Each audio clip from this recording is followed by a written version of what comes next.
You asked, how to divide 19,000 by 6 using the long division method. 1 is too small. Use 19. 19 divided by 6 equals 3. 3 times 6 equals 18. 19 minus 18 equals 1.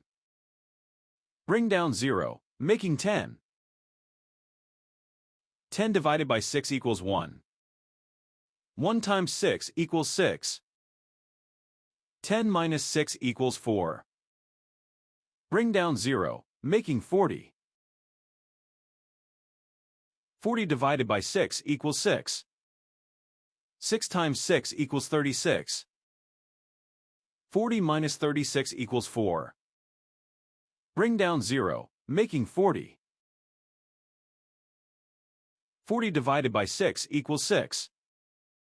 6 times 6 equals 36. 40 minus 36 equals 4. The remainder is 4. The final result is 3,166 remainder 4.